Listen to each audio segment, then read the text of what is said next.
Hi guys! Another day, another mini vlog. So samahan niyo ako ngayon today guys kasi may ganap sa school namin. 2 PM yung event pero nandito pa rin kami ng 1. Magtuto na, o diba mga kabog? Kahit sa event talaga late kami kahit sa pagpasok sa school. So ayun yung outfit ko today, so kayo na bahala mang judge. Basta yan nung nakuha ko sa damitan, basta yun na yun. Iniisip ko kung ano na mga itsura ng mga tao nag-aantay sa amin. Paano ba naman kasi kahit anong aga ang kilos namin, talagang nalilate talaga kami, hindi namin alam kung bakit. Dating namin sa school, nagsabi yung mga kasama namin na nasa room 311 daw sila, kaya umakit na kaming dalawa. O diba, mag-start na yung event pero ang kukupad pa maglakad ng dalawang babaeng yan.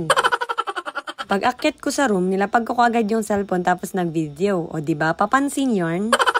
May pasayaw-sayaw pa, kala mo napakagaling sumayaw. Papansin talaga siya. Maya-maya lang umakit na agad kami sa taas kasi anong oras na rin ito magsisimula na yung event. Pagdating namin sa mall, hindi ko ina-expect na ganito kadami yung tao. Konti na lang, magkakamukha na kami. Matatawa na lang talaga kayo sa mga itsura namin. Sa totoo lang, naghahanap talaga kami na mauupuan dito kasi init na rin diba? Kami. Tamang pakit lang kaming lahat dyan kasi hindi na namin alam kung saan kami uupo. Buti na lang talaga nakahanap kami ng pwesto kahit papano. Tsamba kasi nakahanap kami ng pwesto bago mag-start yung event. Grabe, wala akong masabi sa mga lakambini ngayong taon. Paano ba naman kasi lahat sila hindi nagpapakabog? Para sa akin, lahat naman sila deserve talaga manalo kasi tignan nyo naman, ang gaganda nila. Kung pwede lang, lahat sila kukoronahan ko. Grabe ang mga hiyawan ng mga lalaki sa likod. Daig pa'y nanalo sa loto. Kawawa naman ng Disney princess na to, napatayo talaga sa kanyang inuupuan. Akala ko nakatsamba na kami sa pesto, yun pala hindi. Kawawa naman ng Disney princess na to, napatayo na nga sa kanyang kinauupuan, pawis na pawis pa. O diba, yan na pa pala ng papansin. Papansin na nga ako, papansin pa tong kasama ko. Tignan nyo naman, ang init na nga, nagpakit pa. O diba, isa din yung papansin. Huwag kayo, pumunit ka ng notebook para may pamaypay kami kasi di namin alam kung kanina yun.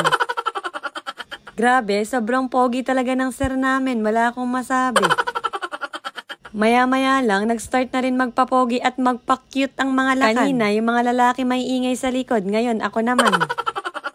Grabe, ang popogi din nila. Talagang mga wala nagpapakabog sa kanila. Sobrang titikas na mga lalaking to. Wala akong masabi.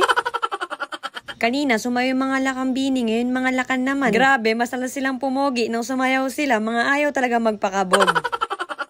After sumayo ng mga lakambini at lakan natin, meron din tayong spoken poetry about sa ating buwan ng wika. Grabe, wala din ako masabi, sobrang galing niya. After niya, hindi na rin talaga nagpakabog ang Celtic Rhythm Dance Troupe. Isa rin to, wala akong masabi kasi sobrang gagaling nila. Hulaan nyo kung anong ginagawa ko nito. Siyempre, di nagpapakabog ang Disney princess. Nagawa pa talagang magpa-retouch ang babaeng ito. Papansin talaga siya kahit saan.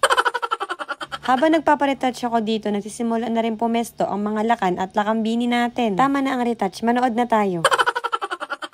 At nagsimula na nga ipakita ang kanilang mga kanya-kanyang kasuutan. Grabe, ang pogi at ang ganda ng kanilang lakambini. Mas lalong nakita yung ganda niya nung binuksan yung pailaw effect ng costume niya. Siyempre, di rin nagpapakabog yung ibang mga lakan at lakambini. Isa rin to, wala akong masabi dahil ang popogi at ang gaganda nila. Kita nyo naman yung mga suutan nila talagang gawa sa plastic at mga, ano ba tawag dito? Pamaypay yata to. Ano ba tawag dyan? Nakalimutan ko na. Siyempre, habang nanonood kami, di kami nagpapakabog. Talagang magpapakyut kami dito. After namin magpapansin, siyempre manonood ulit tayo. Hindi pwedeng sa amin na nakatutok lagi yung camera. Dinanawan na kayo sa mga mukha namin. Isa din to, wala akong masabi sa costume nila. Talagang pakak na pakak.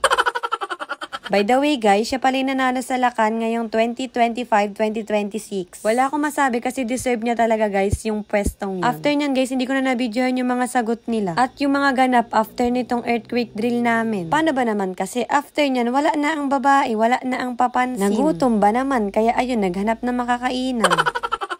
So ayun guys, hanggang dito na lang ganap ko ngayong araw. Thank you sa panonood. Bye-bye!